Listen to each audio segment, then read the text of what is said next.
Basement, level vibes with another one, straight up, blackness aye. Who tell the truth? Mark Benskop, defend the ghetto youth. Mark Benskop, radio station is the fruit. Mark Benskop, straight up from the root. Mark Benskop, who tell the truth? Mark Benskop, defend the ghetto youth. Mark Benskop, radio station is the fruit. Mark Benskop, straight up from the root. Mark Benskop, I do it for the love, him not do it for no money. Straight up, him attack, educating everybody. Big up my friends and big up my family. Turn on the radio, catch the vibes, it's integrity. Straight up, Benskop stands for unity. One people, one nation, one destiny. Free up the truth in the air, even the blind can see. The deaf can hear, the dumb can talk, the cripple can walk. Boom. Who tell the truth? Mark Benskop, defend the ghetto youth. Mark Benskop, radio station is the fruit. Mark Benskop, straight up from the root. Mark Benskop, who tell the truth? Mark Benskop, defend the ghetto youth. Mark Benskop, radio station is the fruit. Mark Benskop, straight up from the root. Mark Benskop, we have to gather wrong, grab a seat and sit down, pay attention, education, liberation, we have to stand strong. Benskop upon the radio, lively up the program. Everybody call somebody and let them turn and tune and on the radio and catch the boom song. We boom it up already, we have to boom it up again.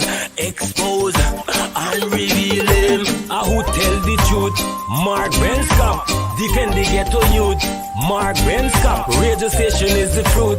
Mark Benskop, straight up from the root. Mark Benskop, who tell the truth? Mark Benskop, defend the ghetto youth. Mark Benskop, radio station is the fruit. Mark Benskop, straight up from the root. Mark Benskop, I do it for the love, him not do it for no money. Straight up, him attack, educating everybody. Big up my friends and big up my family. Turn on the radio, catch the vibes. Yeah, my name is Jacinty Caldata Francis Vietnam, and since 1965 I become a voter, and I always place my ex next to the cop, and what they are doing today, I can't take it. So I have no more vote to give to PPP anymore. I'm not going to vote anymore no more. If they have to lose by one vote, they're losing it by data. I have. Oh Jesus Christ, if cost of living double, I don't know what happened. A pound of sugar is $300 already. Flour, everything gone up. Everything just raising. You gotta get about $40,000 for buy good ration. You gotta get 3 man now. A weekend man, a monthly man, and a fortnight man.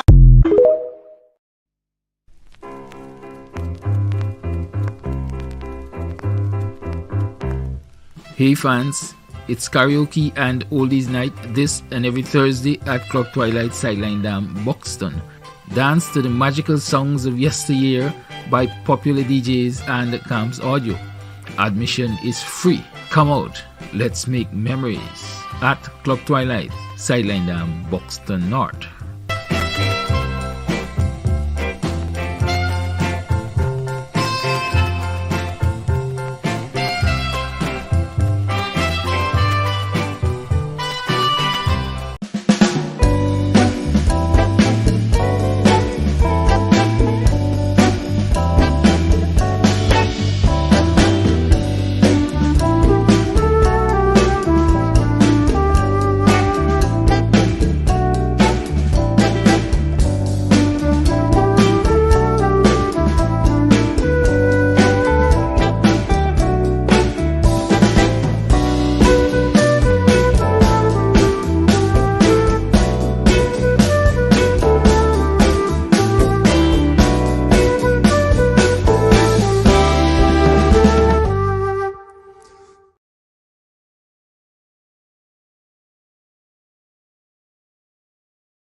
All right, you guys get to see that, right? All right, this is how I start my night shift, so to speak. I noticed Lemon said Dr. David Hines is with us. He's already in the studio, and I saw when I got my kiss here from Emma, he smiled. He smiled. It reminded him of 1979 when his first child was born. 1979. I remember that day very well. I just came back from a rally and oh man, Dr. David Hines, I heard you that morning. Good night to you, sir. How are you? Your microphone, please. Your microphone. I'm fine, thanks. As old people say, Medea, with the mouth long. Some say kill him, some say spear him, some say cut him back and put salt. You're not saying it correctly. Some not say cutty back. Some say bossy back. Bossy back and put salt. Put salt. Right? Bossy back and put salt. Dr. Hines, let's begin right away. But of course, we want to welcome all of our listeners, every single one of our listeners, every one of you, Michelle Joseph, Sparkling Wells, Net Baker. Is that Net? Oh man, that got to be a Bostonian. That person got to be a Bostonian. Rhonda Lane is from Denamstel. We know that. And John got to be from Kokwani or somewhere. Right. Let me see if I can. Susan London, there got to be a Lindoner.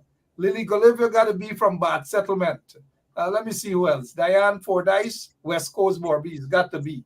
Paula Pollard got to be from Campbellville. Sylvie Allen got to be between Linden and, let me see, Linden and Sophia. Wayne Caesar, well, he from countryside, Pleasance, right? June Chase, she from Georgetown. Let me see, I saw another name here. Jai Sri Khan. There got to be a quarantine man. Good night to all of you, every single one of you. Please share the link. I know it's Friday. Oftentimes we say, thank God it's Friday, right? Shoy D. Gibson, she from Sophia. She from either Sophia or Tiger Bay, right? All right, good night, everybody. David Hines is from Buxton, and I am from Poker Street, Linden. And then I was taken away and went all the way to Quarantine, to Philippi and Alice. So those are my villages. I love it. I love Linden, and I love the Quarantine. Dr. Hines, other than Buxton, which other village is your favorite village, man? Don't say Victoria. No, I like Belladrum. Why? I get a good vibes. West Bobby on the whole, I think it's the most African and in a cultural sense of all the villages, I know the Buxtonians won't like me to say that, but it is true. Whenever I go to West Bobby's, I feel a different kind of vibe. And I spent more time in Belladrum than any of the other villages. So I say Belladrum, but it's really West Bobby's as a whole. Yeah, how often you've gone to the Quarantine, like villages like Manchester, Alness, Philippi? I used to go there a lot. In fact, I used to stay in, there was a brother M. Boyer who you might know, who worked at Albion Estate. And we had a drama group, and we used to go up to the Quarantine once every 3 months. And we stayed at Vestalo House because that's where we lived in Manchester. And I remember you walk across to Alness to buy milk.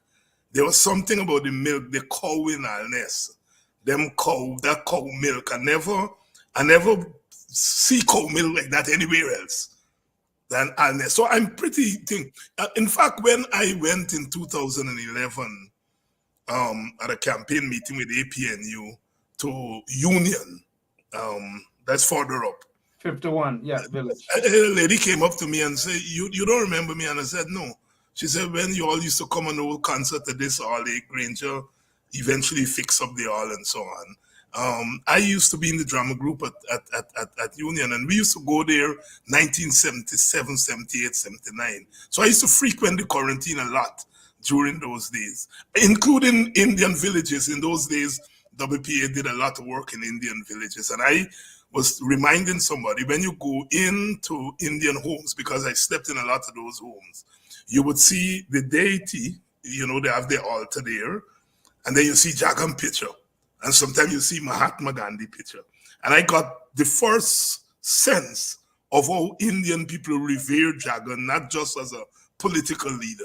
They saw him in real spiritual terms. So when I hear them arguing about whether Jagan was Marxist or he was Indian and so on, he was all of that. Whether he liked it or not, Indian people thought he was next to God. And so yes, I spent a lot of time in quarantine. I don't get there very often these days. But I used to spend a lot of time there when I was a boy. Catch you. Manchester, huh? Alverston, huh? Yes. Huh? Alness, 1977, 78, and so forth. That time I was a little boy, but yeah, he was a small boy then. now I understand what went on back there in those villages. Now I really do understand what transpired in those villages. But Dr. Hines, it's really nice to have you on as a guest this evening. I'm not going to say certain things that I want to say, but I do see a lot of kids back then. They're older now.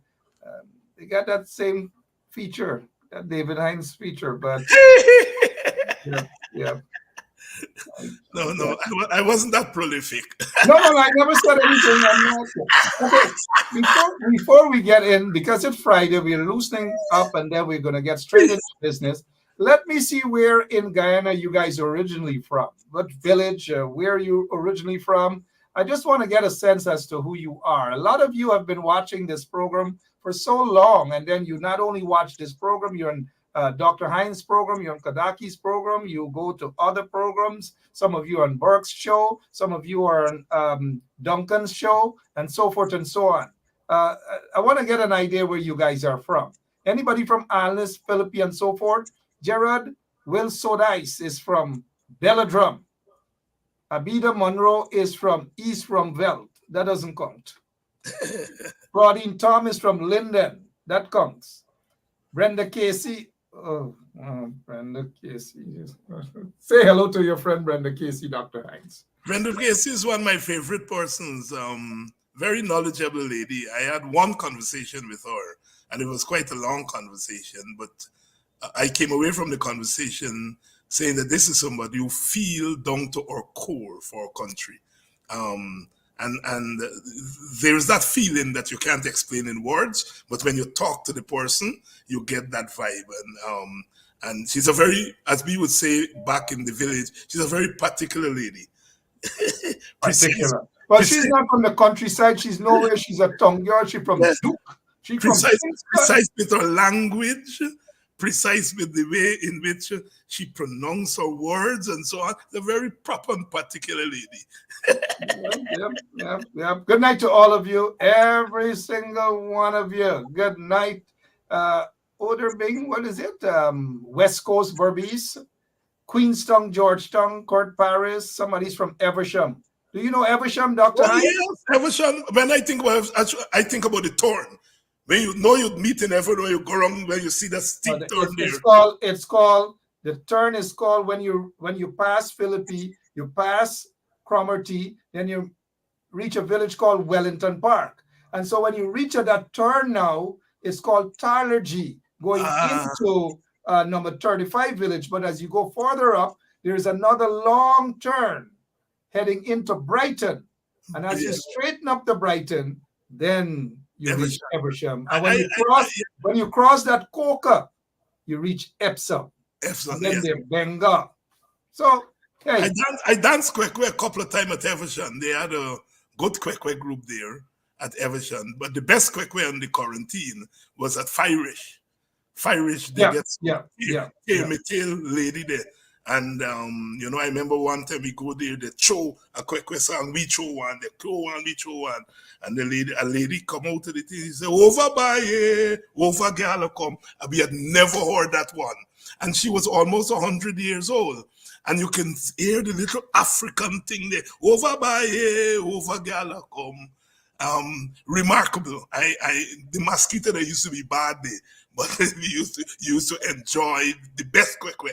I enjoyed on the quarantine. I almost I wanted to get into singing and so forth, and I almost a couple days ago I wrote a song. If you go here, you go there. You come back here, we go back there. Hold up your cup and say, Bam Bam Ali, here we come. What is your take on Bam Bam Ali, man? People within the audience talking about Bam Bam Ali. I mean, I'm saying this publicly. I've gone to Bam Bam Ali a few times, and I love it. What's your take on Bam Bam Ali?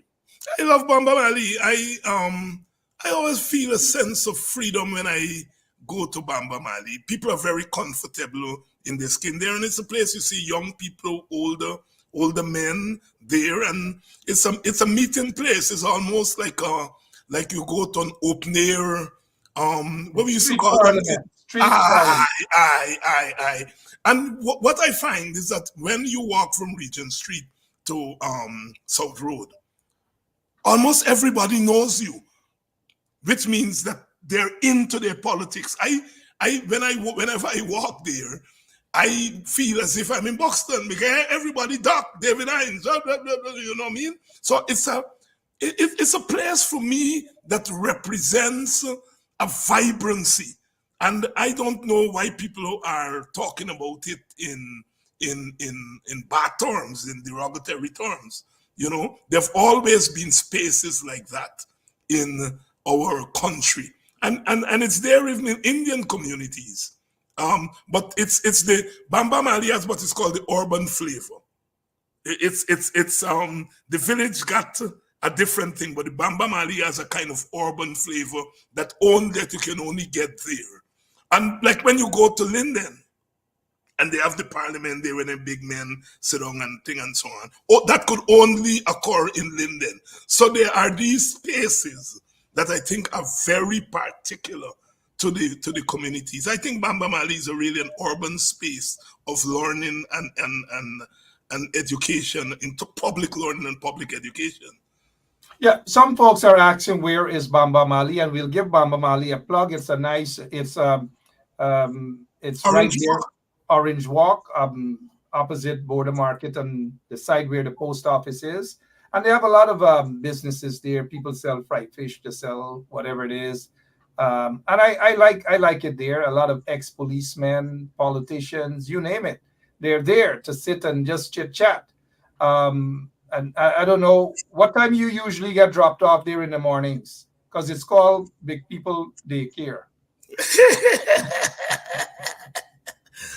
I got nights. Remember, I have to go back in the country, so you get dropped off there in the morning. They call it Big Man Daycare, right? They drop them off and pick them up back in the afternoon.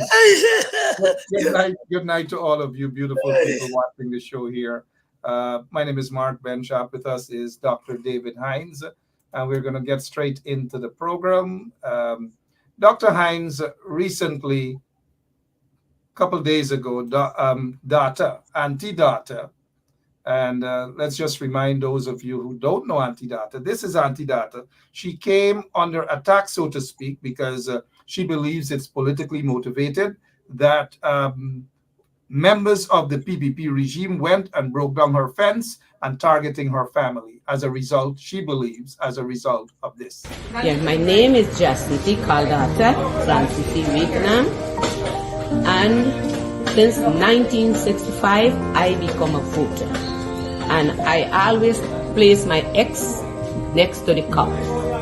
And what they are doing today, I can't take it. So I have no more vote to give to PPP anymore. I'm not going to vote anymore no more. If they have to lose by one vote, they're losing it by data. Dr. Hines, yesterday she complained that, I spoke with her and showed evidence that the members of the ministry, workers of the ministry, went over there to break her fence down and intimidate her family. She believes it's politically motivated. How do you address that directly, please, sir? Well, I don't know the particulars of the story, but those communities have a history of viciousness towards members who are members or supporters of the other party. They're very, very vicious to people. They're known to burn people's homes, damage property. It seems to be the modus operandi in those communities. And often those things are motivated by the PPP fanatics in the area. So I am not surprised if daughter is testifying that that is what happens. You know, in the black community that I know better, you always knew there were PPP, one or two PPP people, but they lived there. You know, you would argue with them, but there wasn't that kind of viciousness. You still drink with them, you know, they, because they're first and foremost villagers. But I find in the PPP areas that the attitude is different. It's almost as if you are with the enemy when you support, you know, the PNC in particular, and they're very vicious. So I am with daughter if she feels that way. It's a very vicious environment when it comes to the way they respond to people who support the other side. Vicious indeed. You know, if anybody going back to watching Jack Day's press conference, he curses out everybody except himself. He calls some of the members of his own party basically low level individuals and all manner of things. And on top of that, yesterday he described Lincoln Lewis, veteran trade unionist Lincoln Lewis, as a parasite and an extremist and a racist. It's not surprising that they describe black leaders, African leaders as such. Not so long ago, Irfan Ali went right into your community, your village, and call you, what did he call you again? Joker, a joker. Who's that joker? Look at this joker. Yeah, who's that joker? What's going on with these, what is going on with these political bandits? You know, Mark is a mixture of anti-blackness, and I don't think sometimes they are conscious of how deeply it's ingrained in their consciousness. But it's also a reflection of an arrogance that comes with power. You know, political power can liberate human beings, but in most cases, you know, it degenerates human beings. And political powers degenerated these guys, and they feel a sense of pompousness, that they feel that if you are not a supporter of their party, and if you are quote unquote black and you say you are black, they feel that they can talk to you anyhow. It's a sense of manifest destiny. I've used that concept many times to discuss the way the PPP operates. And so they would look at a Lincoln Lewis or so and want to take the ice and pass him. And their only defense, their only shield is the power they have. If those people do not have the power and they see Lincoln 10 miles away, they would duck for cover. But because they have political power, they feel they can talk to people like Lincoln and so on. Anyway, look, that too shall pass, because we have to put a stop on that. Earlier in my program tonight, I said that we're in for a long, hot summer, that we have to confront racism. We have to speak to it frontally. My own approach is going to be a dual narrative. I'm walking on the 2 foot that God gives me. And that I'm indicting the PPP of racial discrimination against Africans based on their policies and their sense of prejudice, which when mixed with power becomes racist policies. And the second plank that I'm working on is their discrimination against poor people of all races. They discriminate against poor people of all races, but the discrimination against Africans is a special kind of discrimination, you know. And I give the analogy where I say, look, when you go in the market and you look at the prices there, the problem is not the high price for pumpkin or balanje or okra. That's not where our energies should be targeted. The high prices are a reflection of the low price of our labor.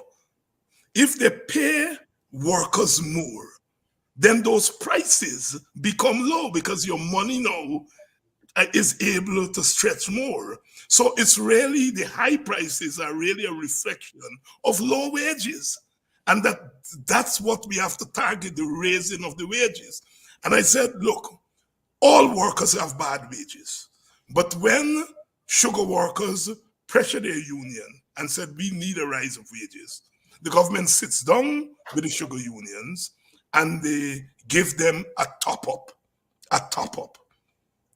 Black people who are mostly in the public service, public servants would bawl and holler, and they would not meet with their unions. What they do, instead of topping them up, they kick them down. So when the sugar worker and the teacher go into the market, one is going in with a couple cents more than the other. And so the cost of living affects the one with the top up, different from the one with the kick down. You see?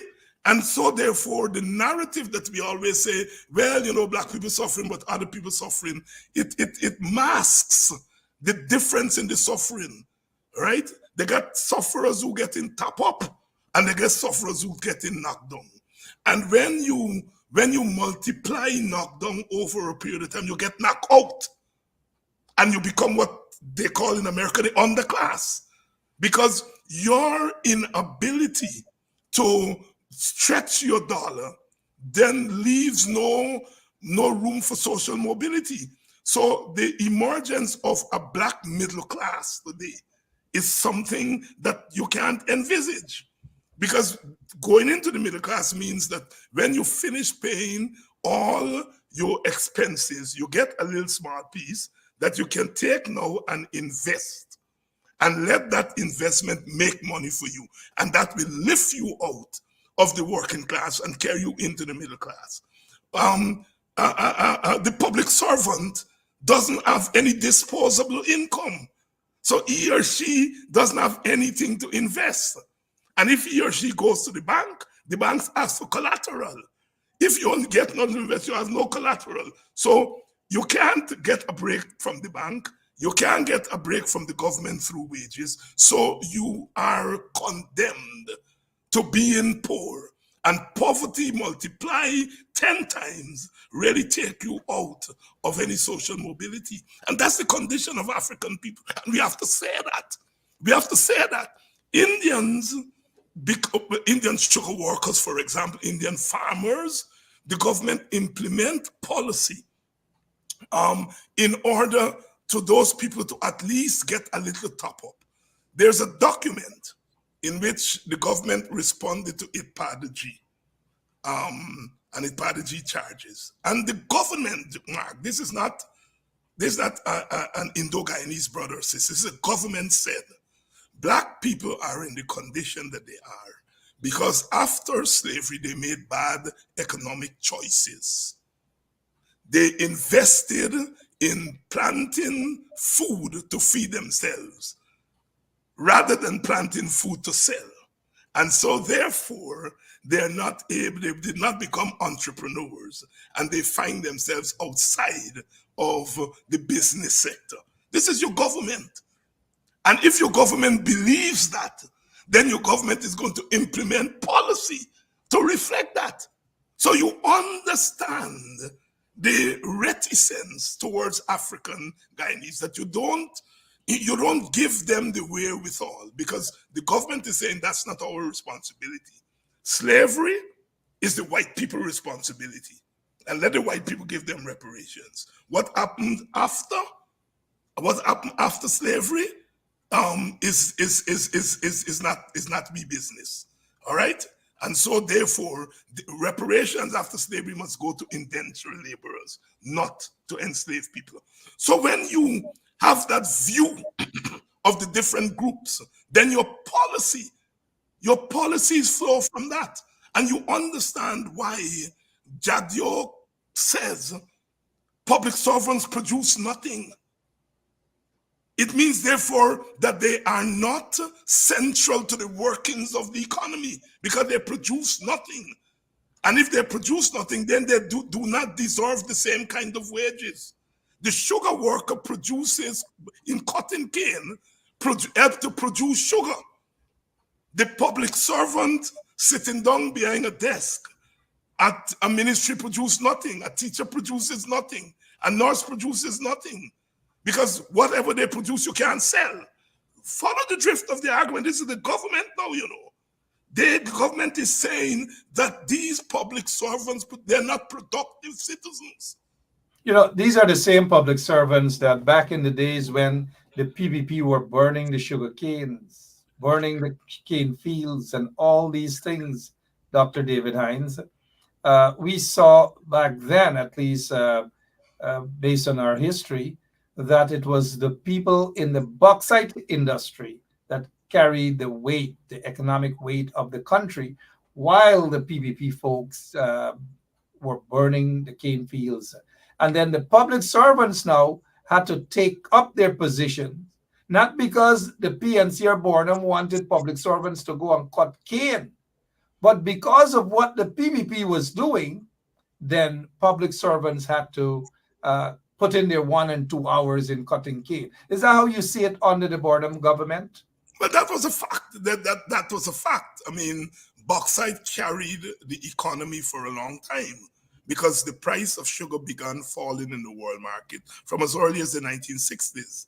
I mean, they were discovering new forms of sweeteners, beet, and all those things. And so the price of sugar on the world market had begun to sink. At that time, in the 1940s and 50s, bauxite, the price of the demand for bauxite increased because bauxite was used in, creating warships and planes and so on. And it was very important for the war economy, both in the First World War and the Second World War. And so therefore, we got increased income from bauxite, and bauxite carried the economy in the 1960s, the 1970s, and so on. And that is how our economies have developed. There were times when sugar carried the economy, and then sugar began to decline, and some of the Caribbean countries opted out of sugar and went to tourism. Some opted out of sugar and went to banana. We didn't opt out of sugar for ethnic reasons. We didn't opt out of sugar. But sugar became a burden to the economy, and bauxite carried the economy. You see? And so therefore one has to get the facts correct when we are arguing these things. The sugar, including civil servants who had to go and cut or pick coconut and cut cane, right? Yes, yes. State and so forth. Yes. That happened during the 133-day strike. I mean, people talk about the 80-day strike that brought down the PPP in the 1960s, or the 56-day strike in 1999 that they said attempted to bring them down. They had a 133-day strike in 1977, which Gawu called. And they called that strike for recognition of the union, which they eventually got. They eventually got recognition of the union. So the use of strike as a political weapon is nothing new. And that is why I don't get into this whole talk about political strike and so on. Our trade unionism in the Caribbean has always been a political trade unionism. Our political parties started out as the political arm of trade unions. And so therefore, the unions are the first and original political organizations. When we talk about the 1930s uprising and disturbances, they weren't led by parties. They were led by trade unions, the barefoot men and women, as they call them, the butlers, the Ciprianis, the Critchlow, and so on and so forth.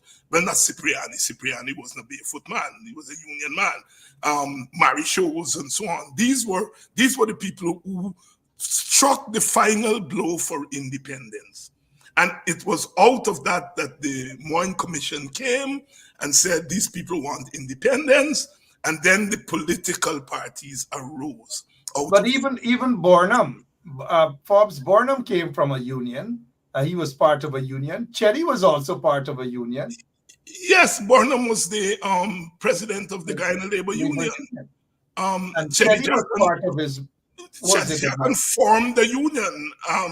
It was the GIW, which was first led by Dr. Lachman Singh, and then it morphed into GAWU. Yes, And and Lakshman Singh was part of the PNC. yes, And so yes, the first head of GAU was Lakshman Singh, who was a PNC. yeah. Dr. Dachman Singh left with Burnham in 50. 1955. He and Yeah. Jainarayan Singh were the two big Indians who left with Burnham in 1955. And then they took over GAU, and GAU became officially the industrial arm of the PPP. You see, the PNC never had an industrial arm. They had unions whose leaders were either members or sympathetic to the PNC, but the PPP went further. GAU is the industrial arm of the PPP. So when you talk about political unionism, look at GAU. It went furthest than it has its replica in Jamaica. In Jamaica, remember Bustamante didn't form a political party first. He formed the Bustamante Industrial Trade Union, BITU, and it's out of that came the Jamaica Labour Party. Right? He actually named the trade union after himself. So GAU, Bustamante Union, those unions are the replica of political trade unionism. I remember in the 1970s, Basil Blair was the chairman of the Guyanese Teachers Union. And he was, I'm sure, sympathetic to the PNC, but he stood up to Burnham. He said, on the matter of trade unionism, I have to fight for workers. The unions back then stood up. The Guyana Workers Union, Yes. the trade union. They had guys like Sinclair. They had guys like Joseph Polidor, and all those guys stood up to Burnham. Right? Yes. Stood up to Burnham not because they were anti-Burnham or anti-PNC, but they were pro-workers. Workers' rights. Winslow Carrington, who was the Minister of Labor during the 19th, is a union man. And as Minister of Labor, he stood up for workers. And what about Verbeek and all those guys? Yes. Nelson, thank you for that reminder. Look, I grew up in a union home, man. My dad was a union, a representative of workers. And this might surprise you that he actually trained Norris and Lincoln. So Lincoln, if you're watching, he's going to get... But I remember Lincoln Lewis and Norris Witter coming to our house when I was a little boy, a tiny little boy in the 70s. That's how long I've known Lincoln and Norris Witter. And that is why I have tremendous amount of respect for them. I don't always agree with them. There are times when we disagree, but I have that respect for them because I know that they stood up for workers' rights. Getting back to that ungrateful guy, Jack Dale. He doesn't have respect for civil servants, but yet he went over to NIS and took hundreds of millions of dollars contributions made mainly by civil servants. Kind of like a hypocrisy, right?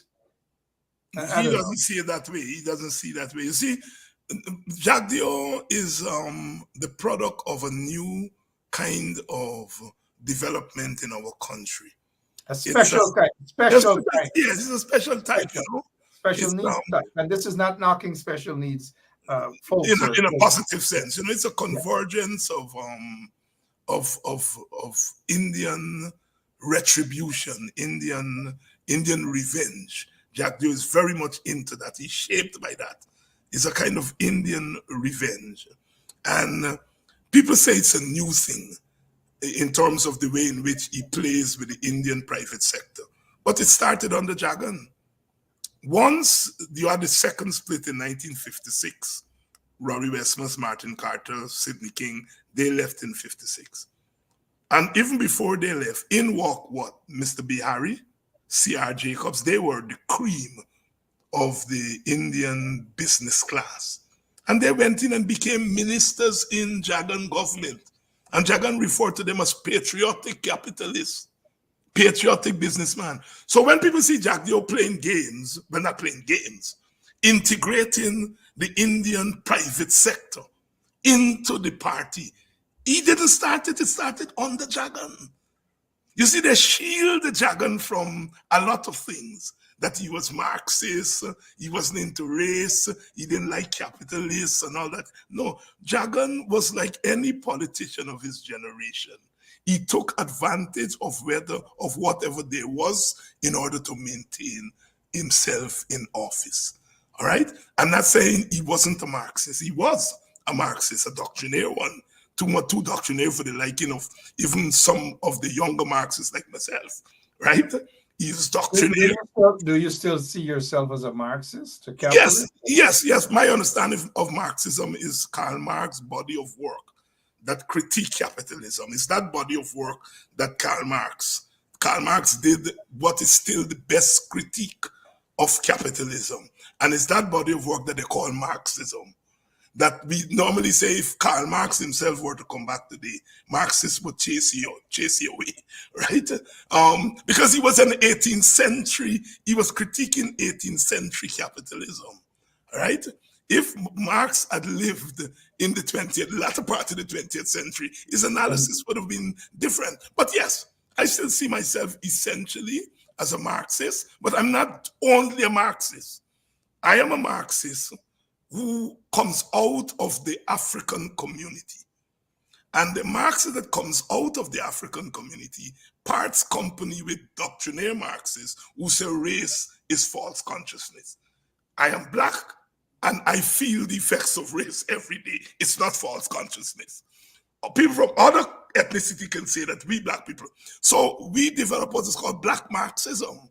And black Marxism is a critique of the orthodox Marxism, a position on race. C.L.R. James, for example, went to Mexico and met Trotsky, who was really the leading Marxist theoretician. He was banned by Stalin, and he ended up in Mexico. They eventually killed him there. But C.L.R. James went there, and C.L.R. James said, and I told Trotsky that he was wrong on the Negro question, that the Marxists are wrong on the Negro question, right? You see, we Africans cannot escape race because we feel the consequences of race.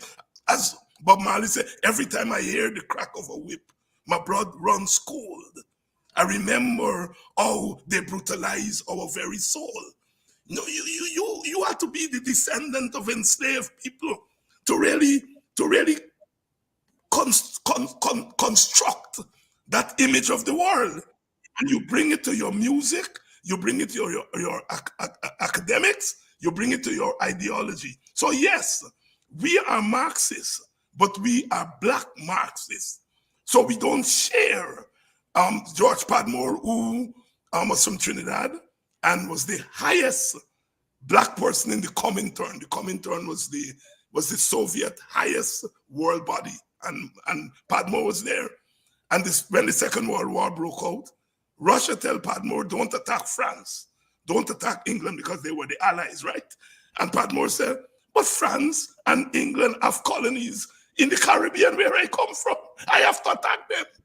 And he left the Comintern and wrote a book, Pan-Africanism or Communism, because he saw where the black interest was not the communist movement's interest.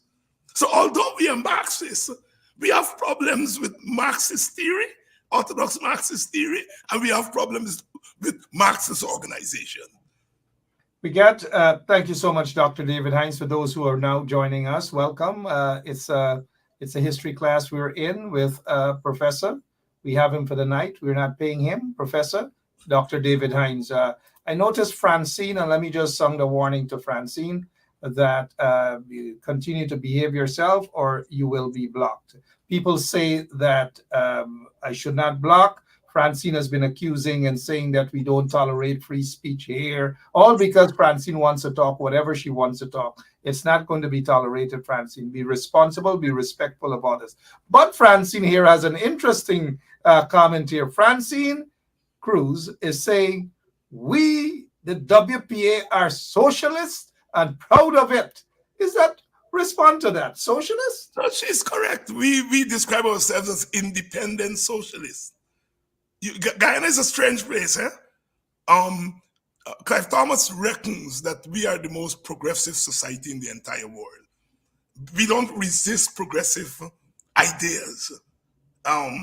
And when you think about the Guyana in the 1970s, the PPP was communist, the PNC was Marxist Leninist, and the WPA was independent socialist Marxist. I mean, and they were the three leading parties in the 1970s.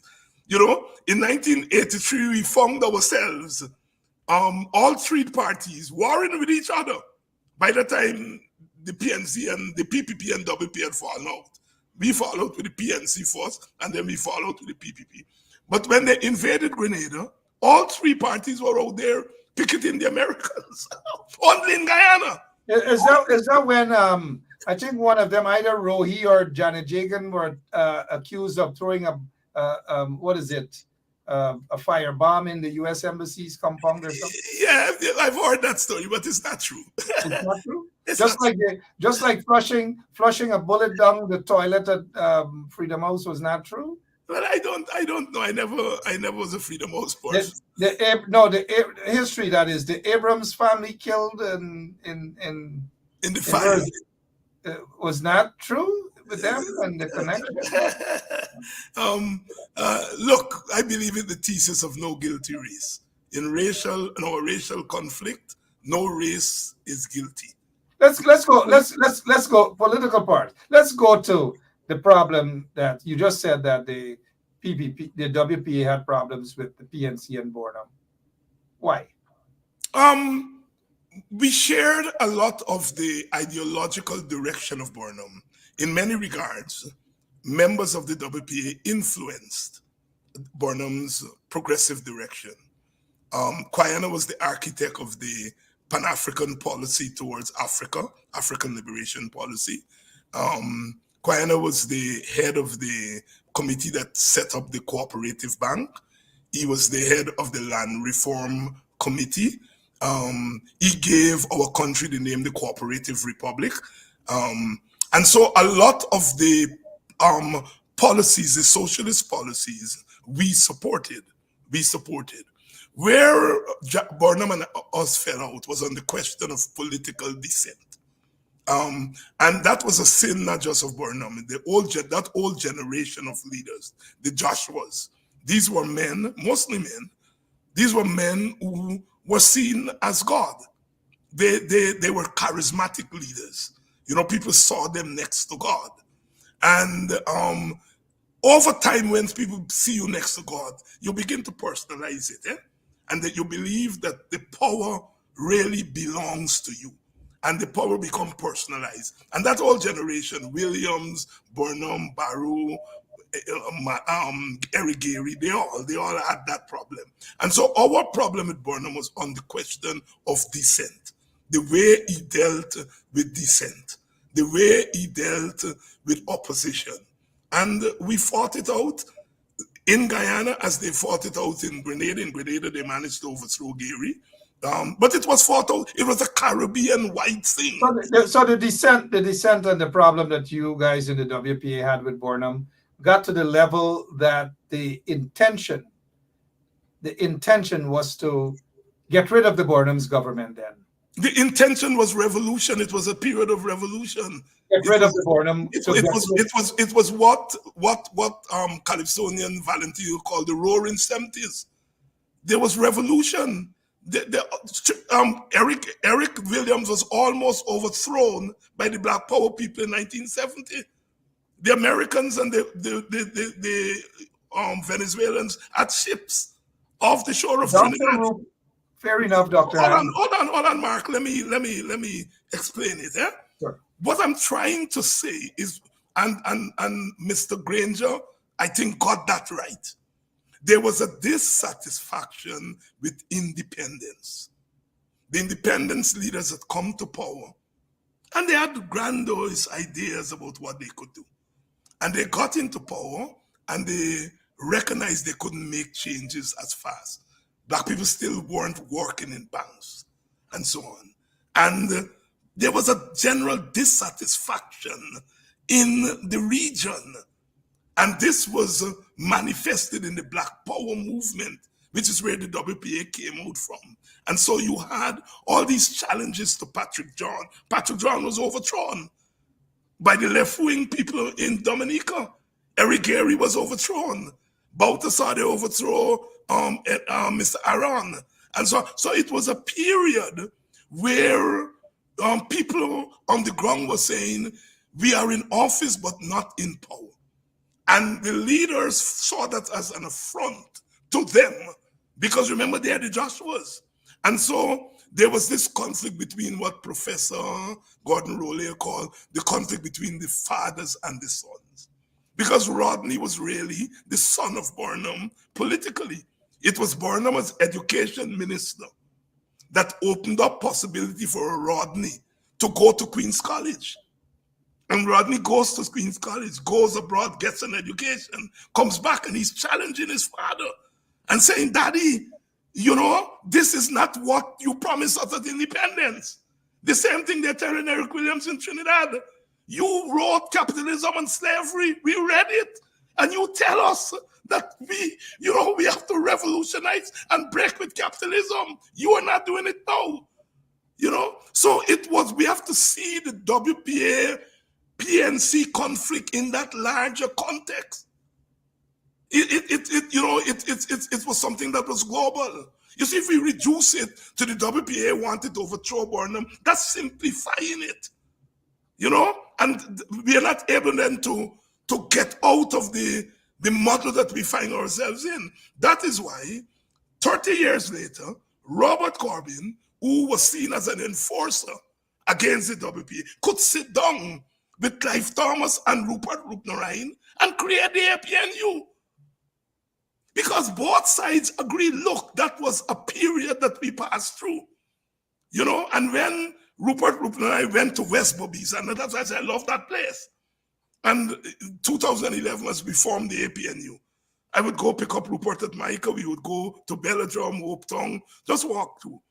And black people in those villages came to us and said, Doctor, are we glad that you come back together? Because when Guyana and Burnham break, it break the heart. And now that you come back together, and we not have to choose between Burnham people and Guyana people. And Rupert is not normally an emotional person, but I saw tears come to his eyes. You know, so we have to see these things in larger context, not just as people are saying, you know, WPA wanted to overthrow Burnham. The WPA type of people are saying Burnham wanted to kill WPA people. And I think that those are loose talk. It doesn't help us to understand what happened. But we have moved on. That is the important thing. The Caribbean has moved on. I think that is the important thing, moving on. One side wanted the other side wanted the other. One side wanted the other side defended itself from the other, if that makes much sense. But I recall Dr. Rupert Rupnarine did say that they were stockpiling weapons. The WPA was stockpiling weapons, and the intention was to overthrow the Burnham. Well, Burnham didn't have to stockpile weapons. He had the state weapons. You know, it was the era of revolution. I think you spoke about this once that I've heard. A lot of people don't know that you and I shared the same space, albeit different time, at Camp Street's prison. Yes. You smile. Yes. I was 19 years old. You smile. I was 19 years old. I was a child. What happened? It was during the period of deferment. And, you know, like you, I was accused of wanting to overthrow the government, you know, and I was accused of bringing weapons in the country, and I was convicted. 6 years in prison. I served them concurrently with the weapons not being in court. But the conviction was that of weapons and not to overthrow them. Being in possession of weapons. Possession. Well, how many weapons, man? But the weapons never appeared in court. But did they? Look, it's been many years now. We appealed, and the appeal was never heard. But you had those weapons? I mean, it's long. No, I didn't have any weapons. You know, the thing is, so how long you spent? You spent like about 3 years or 3 years? 3 years. I was in prison from 1980 February to June 1983. Camp Street. Yeah. Well, no, I spent most of it at Sibley Hall. Yeah, I'm senior to you. I'm senior to you when it comes to that. How long you Years, spent? 5 years and 5+ years in Jesus Christ. solitary confinement. Yeah. Solitary confinement. You know, Dr. Hines, we've got to move on, and one of these days we want to read your book as well. And I've been promising a lot of folks that I'll be writing my book. In your book, when you write your book, I know, and you know, Guyana is a place of rumors and all manner of things. And you heard that when Dr. Rodney, the grenade exploded, he got killed. Some people say murder, some say assassination, and so forth. Um, there is this talk that you were in prison at that time, and the intention was, you know what? Were you in prison at that time? Yes, yes, I was in prison, and the story was that Rodney was coming to blow up the prison to free. I was in there. Kwame Apata was in there. I don't think Ogun was in there yet. Yes, Ogun As in was not there yet. He came later. But you had treason, the treason 5. Because remember, they charged some brothers from across the West Coast with treason. So there were about 5 or 6 WPA people. But those guys who were charged with treason, it was a different circumstance because there was Balram Prasad, there were Chicken there was Rowan. an African among them. There was a fellow named Torrington. Yeah. Who was one of them. Yes. From West Bank. Yeah. Yeah. Anyway, here, Mark, here's my, because I wouldn't be writing a book on my period of incarceration. Yeah, I will. You know, but your circumstances were different, eh? Gotcha. In the way I see that period is that the two sides were fighting for what one may loosely call fighting for the direction of our independence. And we had different views, and it got to the point of that confrontation. And I think there are lessons that we can learn there. But if you personalize it, you're not able to objectively, all right? Now, if you personalize it, well, Burnham jail, because people would say, how can you join with the PNC? Burnham jail you, and so on. And I think that is personalizing it. I was part of a movement. Burnham was part of a government. And that is why I'm arguing to see the confrontation in the larger terms, right, rather than the at the personal level. You know, if that were so, I would not have been able to have good political relations with Aubrey Norton, a Vincent Alexander, a Robert Corbyn, and many people in the PNC if I confined it to my personal thing. I was part of a movement, all right? And if I were to do it all over again, I am almost certain I will do the same thing again. Of course, with the benefit of hindsight, you know, you would do it differently. But without the benefit of hindsight, I think I would find myself at that place again, you know? So for me, this is not personal. That is why I would not write about my personal hurt, because my personal hurt will then get in my way of really seeing the larger picture. No, you can't go and say that to Walter Rodney's wife and his children. My mother and sisters and brothers lost me for 3 years in prison. They lost their father and their husband forever. And so for them, you have to pardon, you have to allow them to be personal. But I think persons like myself can get beyond the personal and see it in larger terms. At the end of the day, this is about our country. And after all the fighting and shadow boxing and all the flexing of the muscles, at the end of the day, in 2024, here we are. Here we are, as a petrol state, confronting the same arguments that we had in the 1960s. Where are we going with Guyana? This time, the state and the government is controlled by people who were with us fighting against Burnham in the 70s. They are in it now. And they don't want me to fight them now. They're okay with me fighting Burnham. But I am fighting them because I'm saying, what direction are you taking my country in?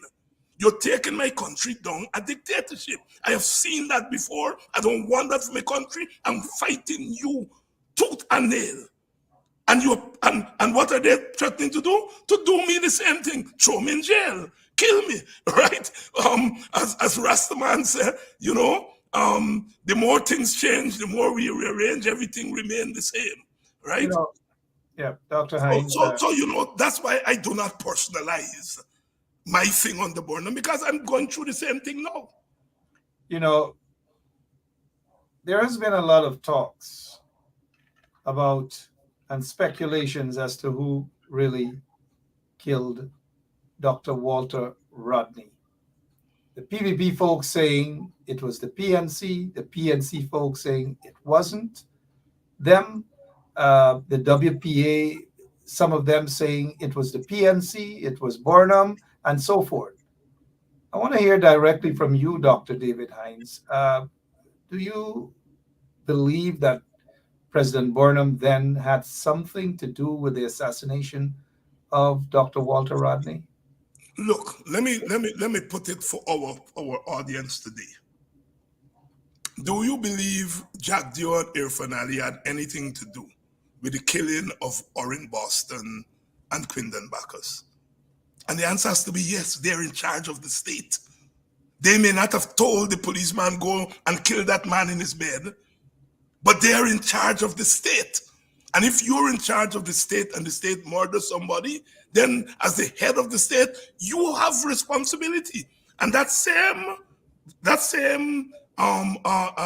value that I have for them now, I had for Burnham then. He was the head of the state. And you have to take responsibility. We can't want it in bacon cake, right?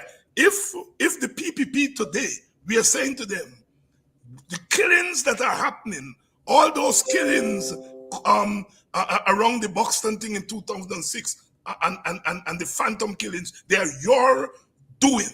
If you're saying that to them, we have to say the same thing for the government. And that is why I have gone on record to say the best human rights government in the history of post-colonial Guyana is the Granger government.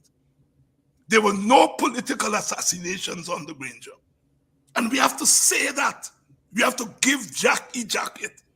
Of all the major leaders, there were no political assassinations under David Granger. And that is a tremendous achievement. And I think that the APNU didn't understand their own achievements, or else they would have been in power today. Granger stands out as the single leader whose name is not called in political assassination. We're looking at a time 5 minutes after 10 o'clock. Good night to all. And thank you for your straightforwardness, Dr. David Hines. Appreciate it. In the US, we see Trump is once again preparing to battle Biden. Some folks are talking, it's probably not public as yet, that if David Granger gets back into the ring to challenge Irfan Ali and the PPP, do you think Granger would be successful? I don't know. I can't sit here and say that now. Granger will have to level with his own base. He will have to say to that base, he will have to answer two questions. What did you do for Black people? And why you give up power? As I move around Guyana, those are the two questions Black people are asking of Granger. What you do for we, and why you give up power? Granger will have to answer those two questions. I'm not saying he didn't do anything for Black people. I'm telling you, this is how Black people feel, rightly or wrongly. And so if Granger is to be rehabilitated as the standard bearer, he will have to level with the support base on those two questions. What you did for me, for us, why you give up power, are you going to repeat it if you go back in office? Are you going to ignore your base? And as a base, what I'm saying, Granger did things for Black people as Guyanese. He didn't do things for Black people as Black people. And the distinction has to be made there, right? And so when Black people say what you do for we is not, he didn't do anything for them as Guyanese. He didn't do anything for them as Black people. And he has to answer that question. And he has to give them assurance that he's not going to make that mistake again. And secondly, They feel that he, for soldier man, can remember Granger come in as a soldier. And you know, black people feel, black people got two people, that two set of categories of people that don't play with, the bright people and the soldier, right? You know, when a man tell you it's a soldier, there's a big feather in your cap. So Granger come in as a soldier, but I feel he didn't act as a soldier in 2020. So Granger would have to settle that. What Granger does have, like I said, he name don't call with thieving government money, corruption, and he name don't call with human rights abuses, right? If I were to advise Granger, I would say, them two things you got going for you, but you also get them two other questions to settle with your base. 8 minutes. I noticed that I've tickled a couple of folks in the audience there. It's okay. That's what we had to provocative tickling some. Yeah, Desiree, ask him this. It's a serious question. Tonight, Desiree Simmons, Gladys Prasad, Morna, Grand Morna, Michael Reed, and Mischievous Ben. Sean Ben, Anthony Ben, who is a close relative of Robeson Ben. So, Dr. Hines, if elections were to be called now, snap elections, do you think the opposition is prepared for elections? Yes and no. All political parties are always prepared for election. Don't let it fool you. They live for elections. They may not have a war chest right now. They may not have organization on the ground now, but psychologically they're prepared for elections. And they will fall in line very quickly.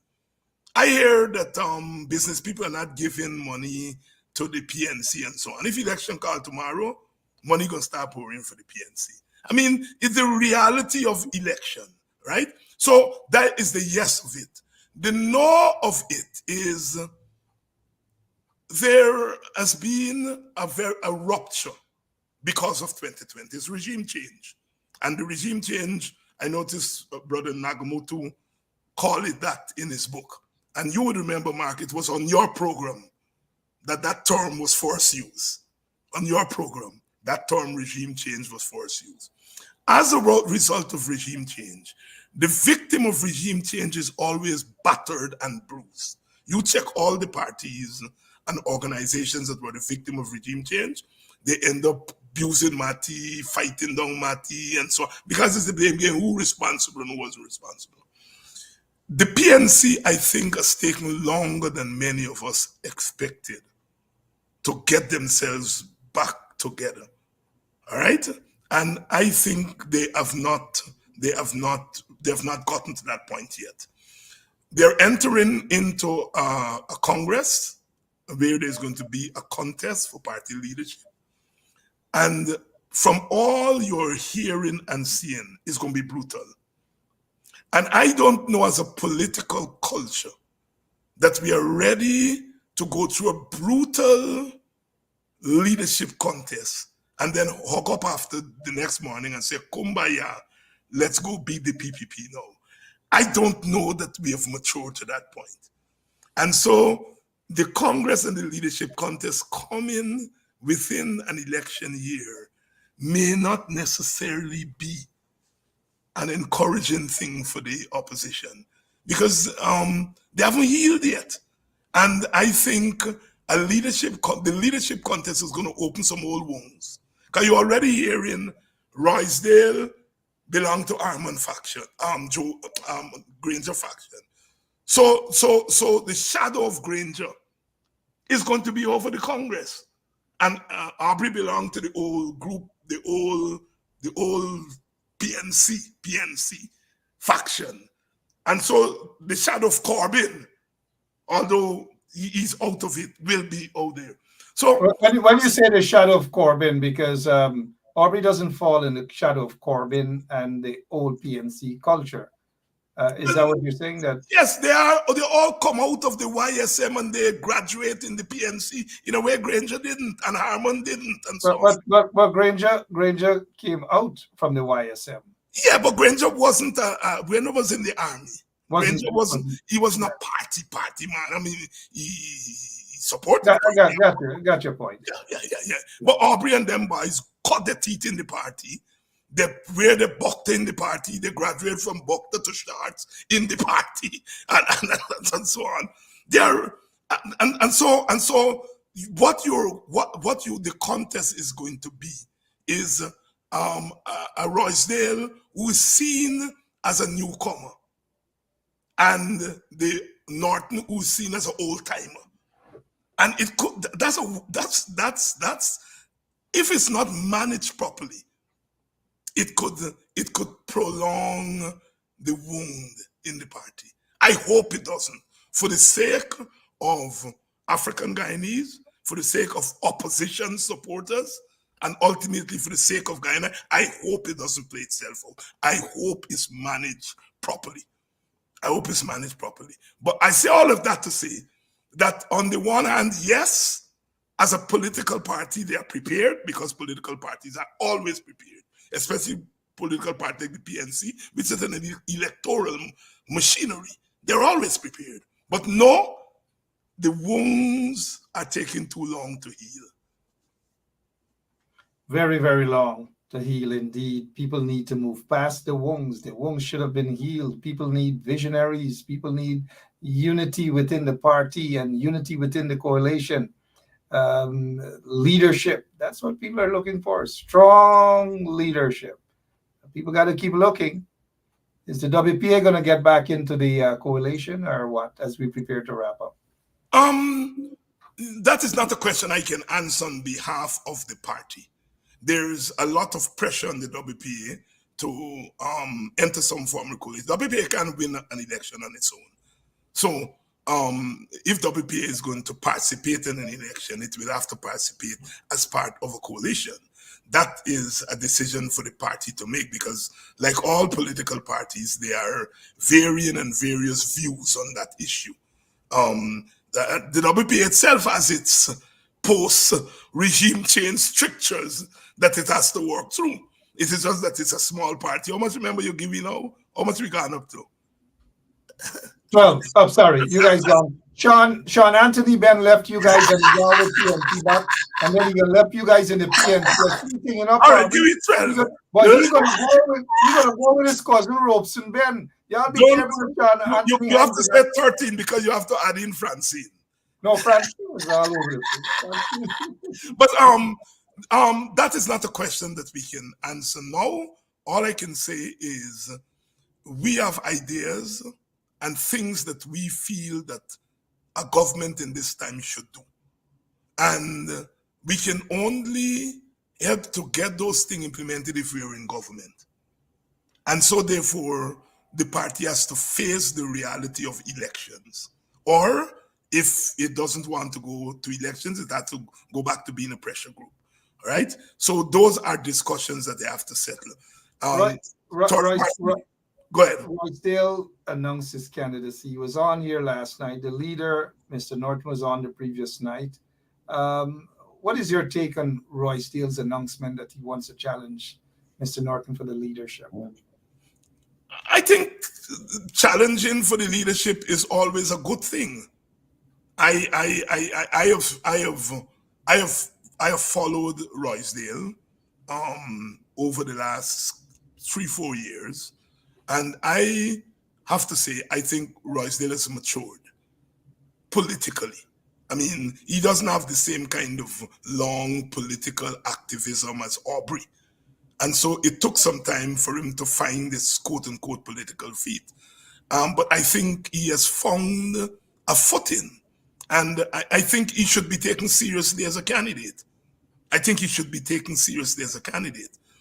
Aubrey Norton represents a particular wing and a particular dimension of PNC politics and national politics. People call it street fighter, no they call it Bamba Mali, whatever. Aubrey Norton represents a kind of militant radical side of PNC politics and Guyanese politics. Have we been seeing that recently though? He came to power on that platform, right? And I think he himself underestimated how much Guyana had moved on, and that radicals and militants have to recognize how the country has changed and pivot their radicalism to suit the new times. And Aubrey has been trying to do that. Some people argue that he tried too much, that he no longer sounds radical, right?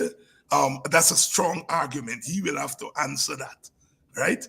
But I still think that there is a radical stream in the PNC among African Guyanese and among Guyanese at large. And you have to be. When you have a government that is beating you every day, you invariably you increase militancy among the people who are being beaten. Does Aubrey, or do Aubrey and Roysdale, are they emotionally close to that radicalism? Can they articulate the frustrations and the aspirations of that radicalism? That is the question for them. I can't answer it now, right? But I think the challenge for them, can they emotionally express what Black people are going through? Can they emotionally express it in a way that Burnham did, in a way that Hoyt came to do towards the end of his life? Hoyt was uncomfortable with it as bad, but towards the end of his life, he came to do it. Granger Granger got the best opportunity to do it. 5 years may have been too short a time, but he never did it. Can Aubrey and Roysdale represent the emotions of Black people, while at the same time representing the pragmatism of the party? See, this is the dance that they have to do, right? They have to balance the emotions of their supporters, their radical militant emotions. They have to balance that with the party pragmatism, because the party has to be pragmatic. The party has to go for crossover votes and so on and so on. So, and I am looking to see how they merge the two. I think Roysdale is instinctively a pragmatist. Aubrey's instinctively a militant, right? Can Aubrey balance his militancy with pragmatism?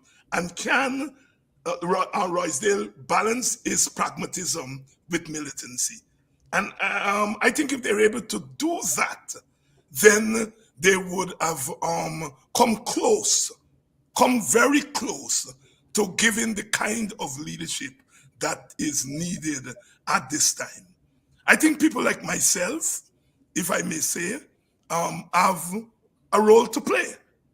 And our role is to represent in a very raw and unvarnished way that emotion among African Guyanese. I think not to represent it is to hand your opponent a victory before you start the race. And I think people like myself don't have to worry too much about the pragmatism, because I am not vying to be a top leader. All right? And so I can err on the side of militancy. It doesn't mean that I wouldn't entertain pragmatism. I would. But I'm saying Black people cannot be left out there hanging without leadership at this juncture in our history. And I think we have to bite the bullet. As I said earlier tonight, do I want crossover votes? If you see 5,000, I want 10 times that 5,000. You know, Dr. Hines, what price am I going to pay for it? I'm not prepared to pay a certain price for it. Quickly before we go, Lemon is signaling. I see Deborah Archer saying militancy dead in the PNC. Militancy. Yes. Deborah, how are you doing, sister? Long time. Militancy is dead. A lot of people feel that way. A lot of people feel that way. Dr. Hines, we'll leave on that note. Let me say goodnight to all of the folks. I noticed there's another Ben is saying that tonight seems to be Ben bashing. There's no Ben bashing at all. Emotions getting up, bumps raising. The Ben's bumps are raising. I could understand, Sean. it's crazy. Dr. Hines, quickly before we go though, I just want to thank you so much for your time. I know you've had a busy week with your shows as well, and I urge folks to continue watching Politics 101 and other programs you have. You're sometimes on Kodaki's program. People think that this is just easy work. It's not easy work at all. Every day, every single day. Yeah. Your closing remarks, please, sir, briefly. Well, as usual, Mark, thanks to you, because I continue to say you ventured into this area at a time when we don't know what it would turn out to be. And by that, I mean what we're now calling social media. I'm calling it new media, because I think there is a morphing of the traditional media with social media. And in a couple of years, they're going to be indistinguishable. And I think we have to say, give thanks to you for venturing and opening up the space for the rest of us to follow. And I do so humbly and sincerely, because I think often we feel that if you're younger than me or use my grow match, I can't praise you, I can't big you up. And I don't believe in that philosophy, right? I don't have to agree with you with everything, but I have to recognize when you did something useful, and we have to. The Americans are good at that. You know, I mean, what's his name? Reagan was a second, third rate cowboy pitcher man, you know, but he was the president. He became the governor also of California. And then became president. And don't tell Americans of all stripe, because if you remember, Obama cited him as somebody whose approach that he wanted to emulate. And I think we in Guyana have to learn that. We have to learn that you may not see eye to eye with somebody politically. They may not even be on your political side of the aisle. But we have to start giving Jackie jacket. I think we are maturing as a nation, and we have to do that. We have to we have to create our own heroines and our own heroes in their lifetime. A person must become a legend in their lifetime, not when they're dead, you know? And so I want to thank you for opening up this space for us. And I want to say that struggle is constant, and we continue to struggle. We continue to struggle without sometimes knowing where the struggle will take us. You know, but we wake up every day, we say, thank God for life, thank God that we are breathing, and then we proceed to do the work, always keeping ourselves ready for when the opening comes, as Bobby Seale used to say in the old Black Power days, to seize the time. Seize the time. Seize the time, indeed. Folks, if you have some time, go out in Buxton at Kodaki's place, support his business. We ask that you support the businesses that support you.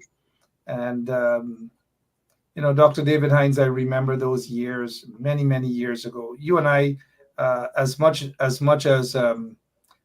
as you're slightly older than I am, we go probably close to 30 years. Yes, yes. 30 years. And I recall even during the struggle in Guyana, during the Phantom Squad days and the Death Squad days and so forth, you guys will come over by my house, and we will do our broadcast from there. Yes, on a little laptop and so forth. Those were the days. But Mark, even before then, you remember you and I used to catch up at what the place on the Sheriff. Long before those days. I know, but don't do that to me, man. On Sheriff, you know we got loudmouth people like Francine and them going to try to use it against us now. So we've gone back a long way. I mean, you know, you were always a strong-headed person, and you had your Remember when you were 19 too? Remember? Dr. David Hines, we want to touch more on politics, modern day. PPP is so corrupt. We're not hearing anything about the helicopter, black box, cocaine, probably tons of cocaine shipped out during his presidency. Many people, hundreds of people were killed. We'll talk about those things on some other occasion. Yes, Don't be a stranger. I'll try to drop by sometime next week. I'll try to drop by. Thank you so very much, Dr. and thank you And to when you're in Guyana and you have something wrong with your car, I know of a mechanic, a body shop guy you could go to. all right. Yeah. I have a Sean hope. Ben. Sean Ben. Sean is a body I'm man. picking on him. Oh, yeah, he's a political body work guy, all sort of things. You stuck your car wheel, and if he gets upset with you politically, puncture your car wheel, all kind of things. Sean Ben, he's a good guy. Tomorrow night, Wayne Caesar, tomorrow afternoon, 5 o'clock, over to you with Wayne Caesar. He has an interesting program tomorrow. And so, yes, go out there tomorrow and support Wayne. And this is a good article. Good article. Go in the Village Voice and you see this is what Lincoln Lewis has said about this Nimakaram, this Katahar Jagdeo. This Katahar Jagdeo. He says, Jagdeo's greed surpassed only by his lust for power. Thank you so much, Lincoln Lewis. Thank you so much. And those of you in the PNC, especially at Congress Place, and those high up and so forth, fighting against and pulling each other short and ripping each other apart and all manner of things, this is where y'all got to put your energy, fighting Jagdeo, fighting the corrupt PPP so that they can be out of office next elections. For now, my name is Mark Benchap, and I'm out of here until next week, Monday, Saturday, tomorrow. Wayne Caesar is on at 5 o'clock. I've got to watch him. Thank you all so much. God bless you, and God bless that beautiful country, our home country, country of our birth. All right, Tata.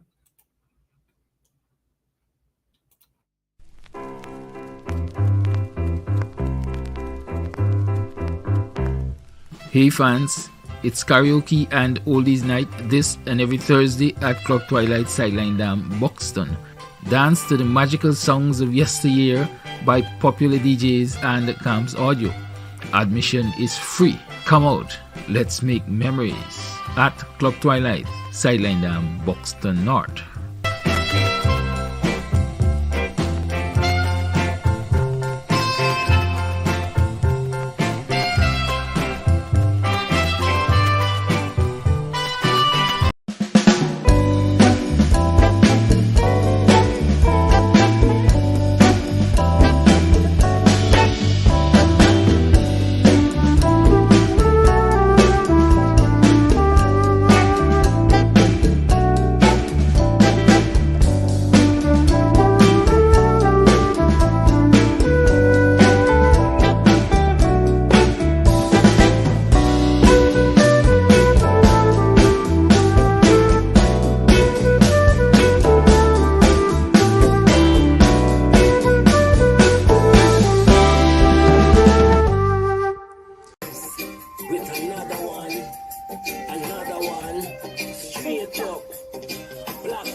It's integrity. Straight up and stop stands for unity.